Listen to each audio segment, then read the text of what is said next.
Here we are at Commander Park with the head coach and one of my very, very favorites in the National Football League, hands down, Dan Quinn. Dan, I mean, this is so exciting for me to be here. Thanks for having me here. I mean, I really appreciate the time to spend some time talking. Yeah, it's cool to see you, man. We have been shoulder to shoulder a lot together, so it's really cool to have you here in this space and seeing me. So, yeah, I'm really pumped to have you here, man. It's cool. So I look at this and I'm amazed just seeing different colors. I was used to seeing a different color of red, obviously in Atlanta, and here we are, you know, in Washington, Ashburn, Virginia, right? And we see the fan base. And dream head coaching job, when you think about it, coming back to an area that you have roots. Yep.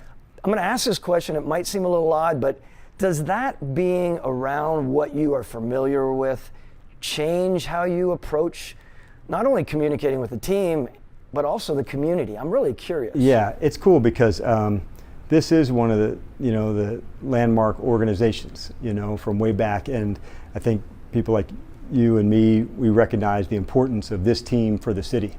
And when you look back to RFK and Place Rockin', and I kind of grew up on the NFC East, growing up in New Jersey, and Giants and Redskins and Eagles and Cowboys, it was just like battle royals, here in like Madden and Summerall calling games and stuff. And so it's been cool, TD. At Atlanta, one of the first person that I met with was a former coach, and Joe Gibbs. So Arthur had a connection with him, and I went up to Charlotte to spend time with Joe. And so that's when I first met him, and then kept up with him through the years. So when I called him, when I got the job, I said, "Hey man, I'm in your old office," and he laughed. But he's been a cool guy for me because he really did set the standard here, as a coach and what the organization can be.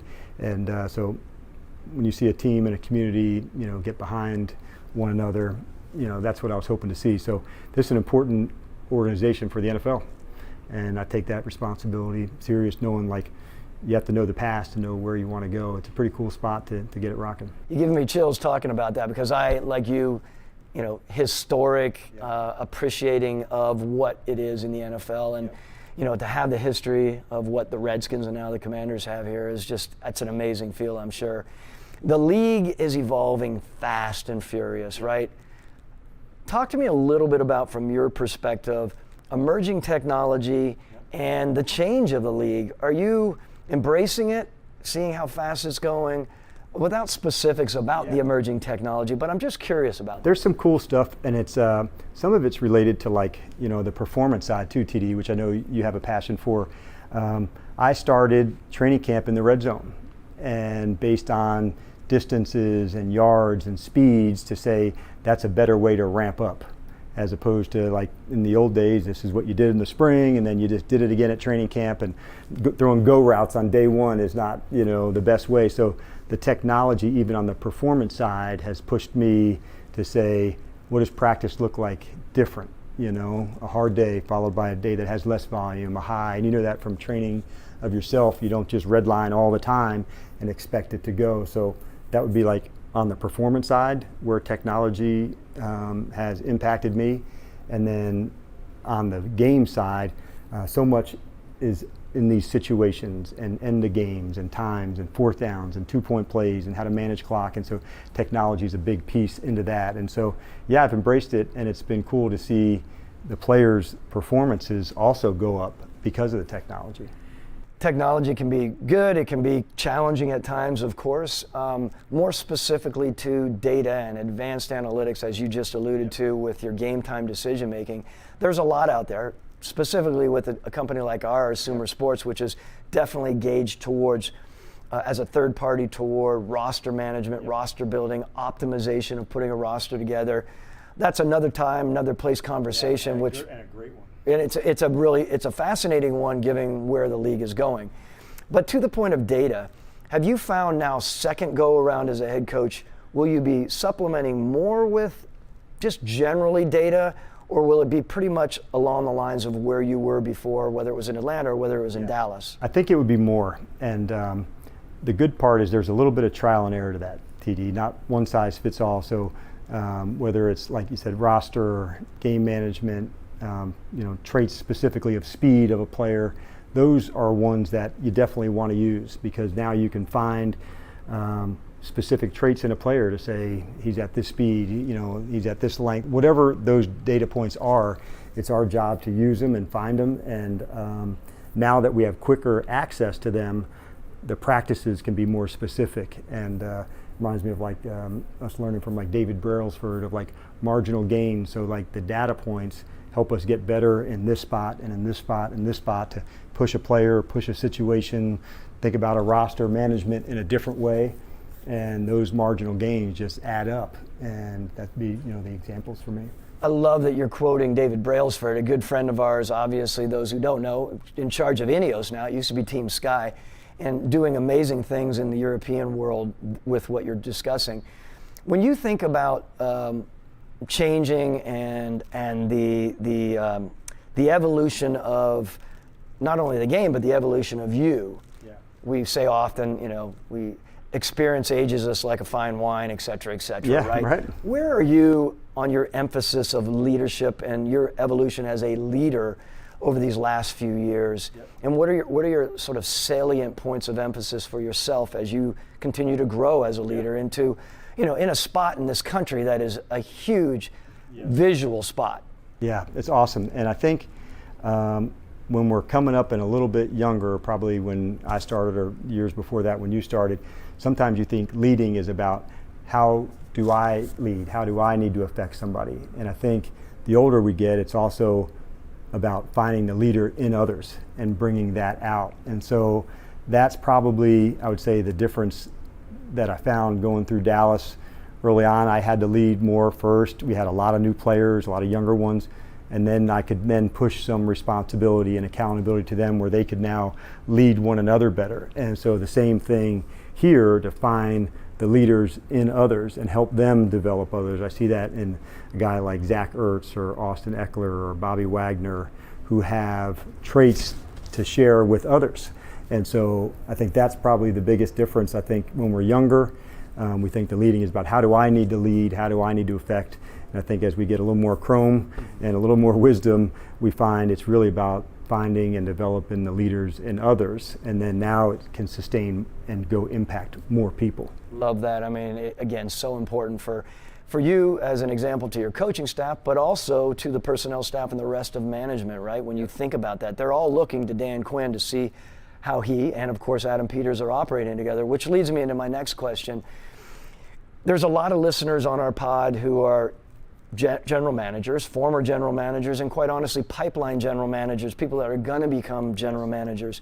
If you could offer a piece of advice on the best, basically most effective and efficient way in your mind to navigate and, better word, probably operate within that relationship with a general manager as a head coach, what would you be able to share with them? I'm glad that you brought up the pipeline. That's an important piece for us to develop the next generation, of general managers and head coaches to go. And I would say the more that recognize that relationship early, they'll have better connection, better communication, because at the end of it, everybody is looking to those two people, for the lead, for the stuff to go. And so making sure they're connected and in lockstep to go. As far as everybody finding and appreciating their roles, I think that's a big one too. So, for instance, in your way, the general manager knowing the coaches, understanding what they're teaching for, the coaches having the trust in the general managers through scouting, and that's the back and forth of scouting for the team, not for the league. And that was one of the things I learned from you, is the importance of scouting for your own club. Knowing this is what's important for this team and the traits that you need, which would have been different from your times through Detroit or New England and Atlanta. Traits of the players may change, and that was your job to find what best fit that time and that system. And so to me, that's what the best of the best do. And so finding what the team needs. I think that's like the superpower of a scout or a GM, to say not what the league likes, but what the team needs. And the interaction at that level between the general manager and the head coach daily. I mean, Dan, we literally, I say this all the time, we might have met 10 times a day, sometimes less, but sometimes we were meeting on things, on elements that we needed to discuss. It might have been 5 minutes, 2 minutes, 1 minute, or more. We would go up on the depth chart. We're always using the depth chart as a guide, right? Who's active, inactive. And it's also nice as a head coach or a general manager to have somebody there to talk to the players on the best of days, but also on the hardest of days when you have to release players. And knowing that's part of the gig that goes with it, but there's also a human side to that. And to give somebody feedback, hey, this is where we're seeing, didn't see enough, we're wishing you the best. And so that's part of it too. And but having somebody to go through that experience with helps as well. You've always committed to that last point on what we're talking about, general manager, head coach relationship. The importance for you as the head coach to make sure that that relationship is as good and operational as possible, right? Yep. I love that when we worked together. It was a really important element. It wasn't two people coming in from the opposite ends of the spectrum. Yeah, and knowing that they're not, don't always see it exactly the same, and that's okay. That's part of okay, let me look at it from your point of view or someone else's point of view, or hey, let's look at this from the owner's point of view, like on a salary cap decision or something along that space. So I think as a general manager or somebody coming up in the pipeline, just understanding the other person's point of view. I can remember coming into Atlanta, I had never done a budget, and like looking at a budget, thinking, what the hell? I have no idea. I said, Tom, say some help here. You're I have zero experience with a budget. And so having, like I said, just balance each other's strengths onto things, that helps too. That's so amazing to talk about it, because I know how important it was for you to always be growing and learning, which is still you today, right? That makes you special. You're always about growing. You can learn from anyone, right? You can learn from the lowest person on the rank all the way up to the people above us. So just listening, and hearing it. We had a friend come in from a motorsports company that is a pit crew chief, and just the details and the speeds of how things are going to go. And so I do like learning, and you just find from different people different ways to do it. And you and I both been connected to basketball, or in your case in cycling. And so there's just lots to learn from other people, and performance can bridge a lot of areas, data points, people, technology. It doesn't have to be just football. Speaking of performance, the utmost important element of performance here right now for you is your quarterback, Jaden Daniels. Love him. So excited that you guys got him. I just think he's such a great quarterback to lead into an amazing regime here for you and next steps moving forward.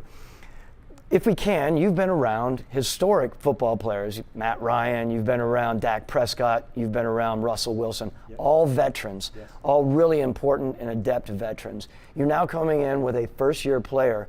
How is it and how important is it with a calculated approach to the experience and the approach to how you're going to rep him out on the practice field and rep him on the game field? How do you approach that? He's got a really good blend and ratio of confidence and humility. The humility of the young, hardworking, rookie to go, but the confidence of a guy who's played a lot. And early on, I saw all that experience kind of coming to fruition. 5 years of starting, ASU, LSU, lots of game experience, getting in and out of plays, changing a protection. So I would say what has impressed me the most, TD, is he's throwing it well, but he's also playing the position really well. In and out of plays, get to the right check, get to the right protection. And as you know, it's like the throwing at a pro day, that's nice. That tells nothing about playing all the other position, just illustrates how excellent a thrower is. So seeing him going through all the steps, the right calls, or even quite honestly, that's the right decision on the throw, okay? The 10-yard completion that was there versus the one that's, contested or into the right look. So that's what I mean by playing the position. But he's got a cool swag about him. Like I said, he's got confidence, but in a very young and hungry way. And Cliff is here as a expert in that field, right? Yep. So it must be great to be able to interact with Cliff Kingsbury every day on where your quarterback is and how you are working with him. When we visited with him, he had firsthand experience of what that was like from a player going right from college, with Kyler into the NFL. And so what did you learn from it? What would you do differently? How would it change? And so there are definitely some plays that, we took from LSU that were part of our system to say, hey man, these ones are excellent. I'm sure, when you had Matt, kind of the same things, man, like you'd call this play at BC, I knew it 100 out of 100. And so giving a player some comfort, some comfort foods, like I know that route, I know that concept like the back of my hand. That was also an important part of it, to put in some things that were specific to them.